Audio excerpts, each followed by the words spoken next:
This is Eric, and we are talking about the astrology of awakening. At Wisdom Heart, we consider astrology a sacred language, that if we can enter into the conversation that the heart of being is trying to have with our hearts, if we can enter into that conversation intentionally and consciously, we can receive the transmission, the unique transmission of the radiance that is streaming through these symbols to us in every moment and in every breath. And right now, we're in a period where Mars and Jupiter are in opposition to each other.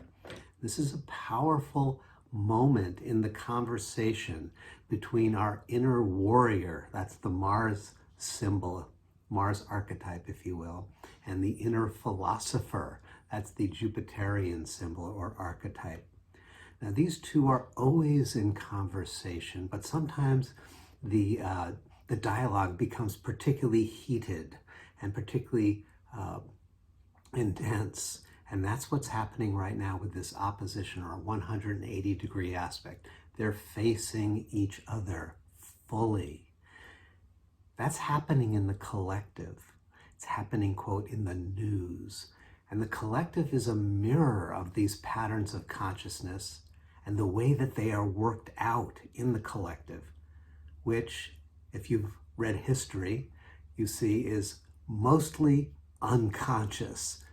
We're fighting our way forward into this deeper conversation collectively, but we're a part of that collective, and we have the possibility, we have the invitation. In fact, we have the purpose of this life, which is to listen more deeply and to receive more undefendedly the transmission and the blessing of the moment.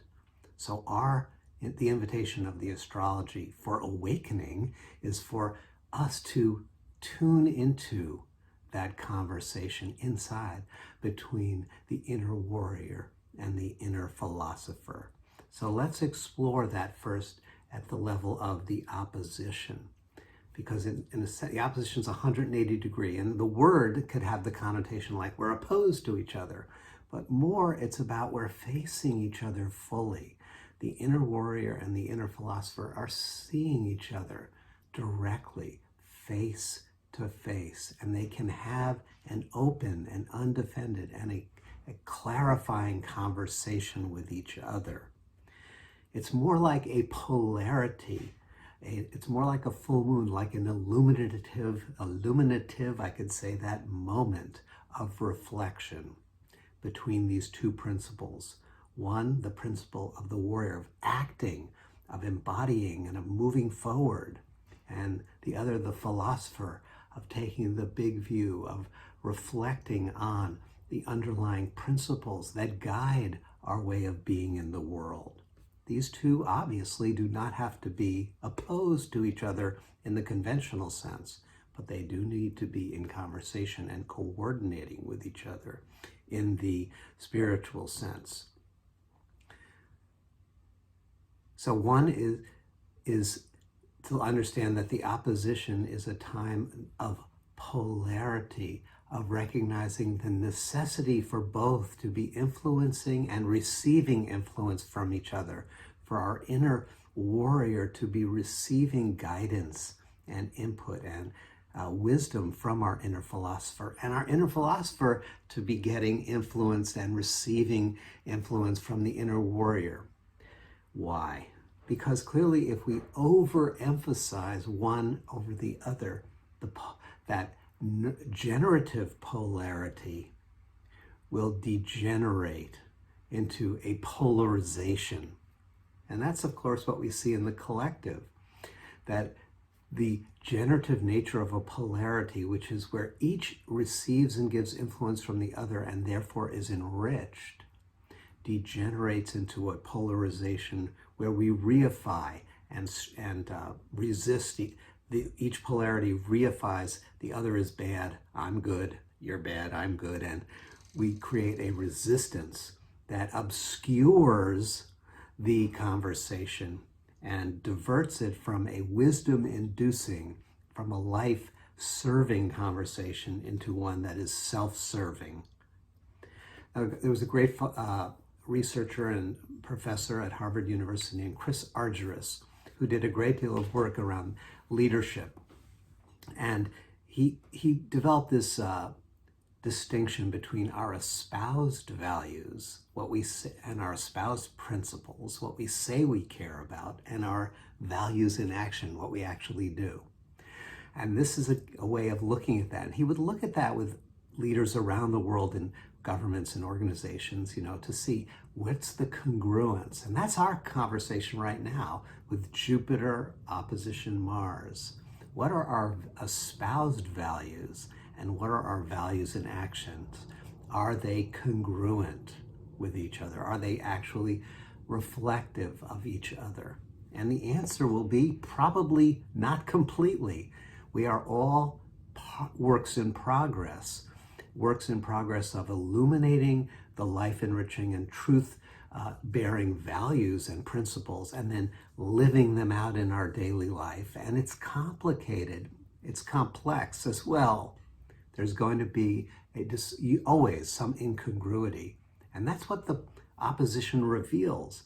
The beauty of the opposition is that it allows us to look at our inner incongruities and the ways in which our philosophy and our ways of acting are not in alignment. Now that can be disappointing, that can be shocking, that can be upsetting. And mostly what we do with that emotional reaction to our own incongruity is project it outward. And we create polarization in the world. We project it outward. I'm the good person and there's the bad over there. This opposition between Jupiter and Mars is our opportunity to accept and hold any incongruities between our espoused philosophy and our way of acting with loving awareness. C.G. Jung, the great psychologist and philosopher, pointed out that that's the spiritual practice and the psychological healing practice is to hold apparent dualities together in awareness.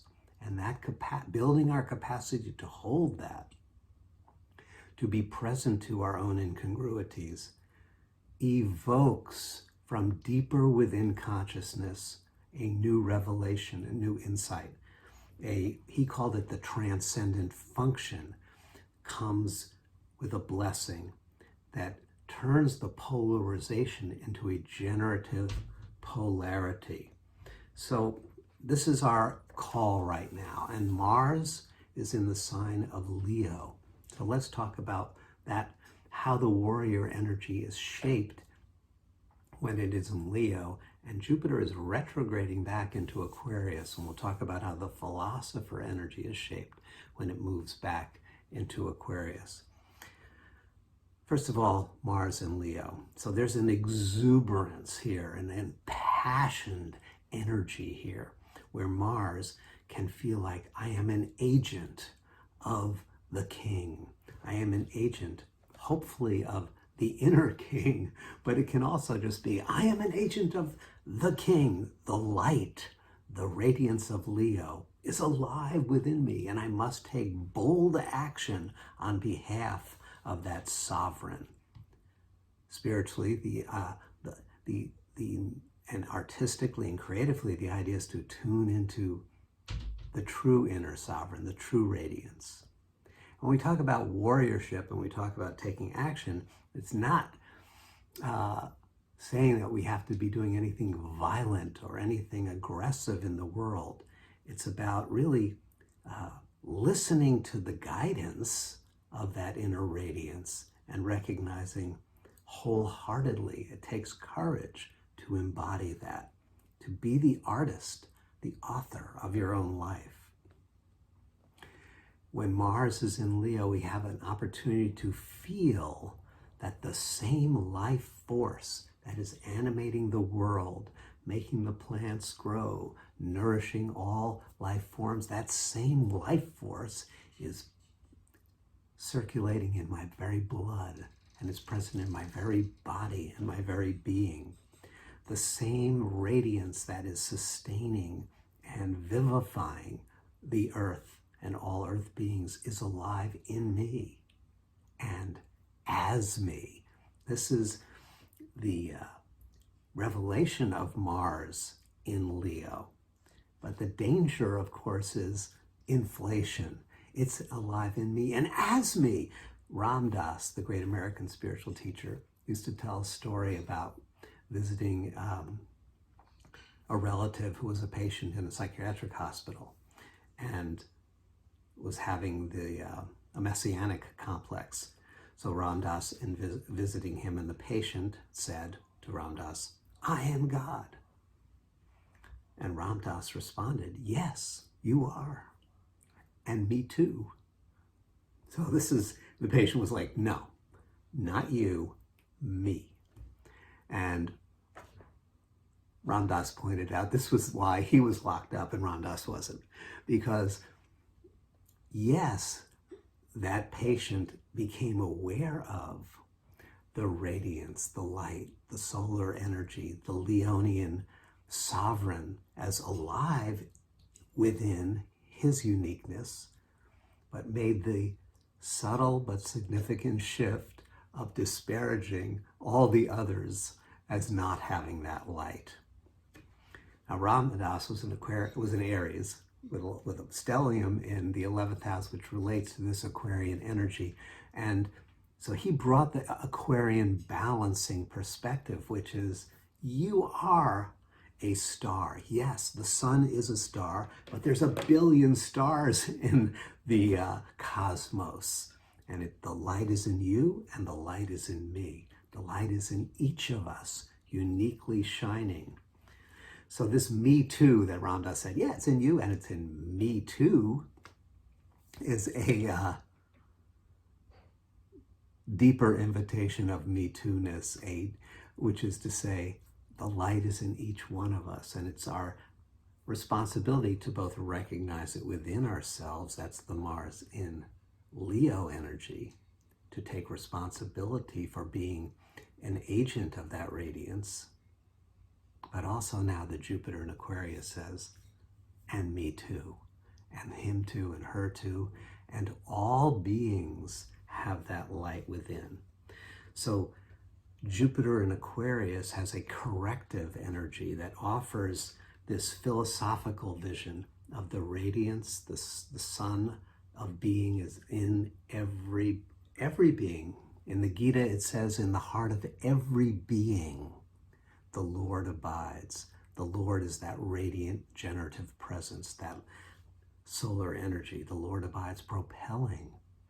Everyone's life is being guided and animated from within by that solar energy.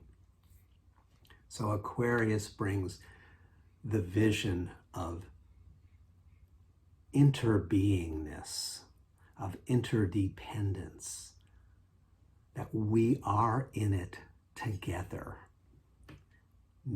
We're doing this together, and we're all held together in a web of loving awareness. We're all held together in the dream of the cosmic dreamer. And we each have a unique path that we're on.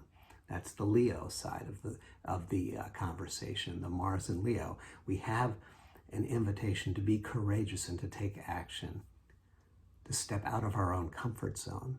But the Jupiter in Aquarius says, but we're never, ever doing it alone.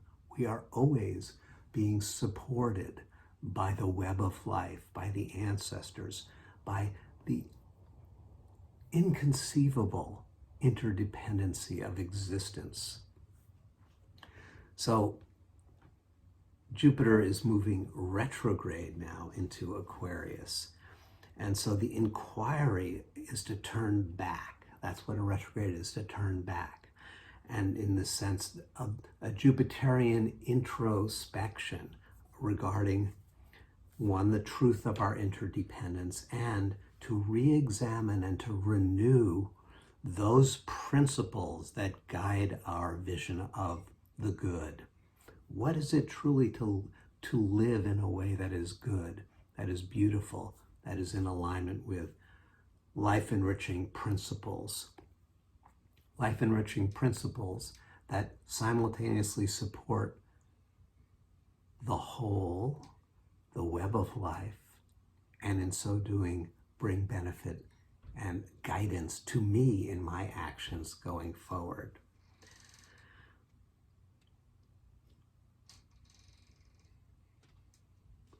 So there's a sense in this Jupiter retrograde opposing Mars to say that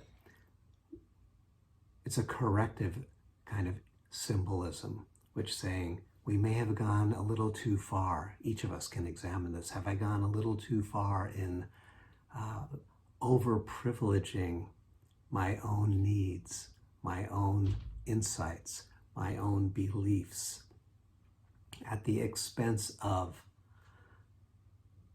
the world, at the expense of nature, at the expense of the family that I'm part of, at the expense of the collective? Have I confused my own passion and my own energized state of inspiration with divine guidance? And this is a common problem in the history of spirituality. When I've heard the voice, and the voice said, "Those are my enemies."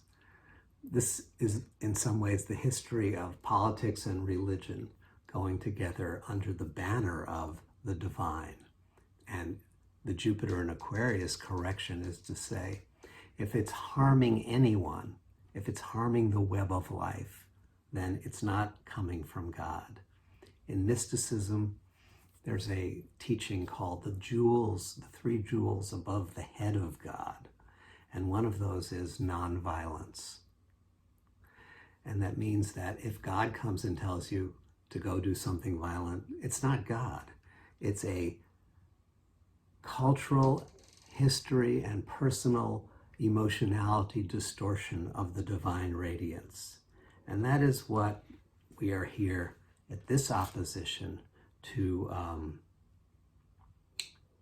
inquire into, to reestablish a balance between our life-enriching principles and our service in the world, between our sense of innate and profound interdependence and our way of taking bold and creative action in the world. So let me know what you think, and let's continue the conversation of astrology for awakening, listening deeply to the transmission of radiance, to the guidance of the spirit through the planetary symbols.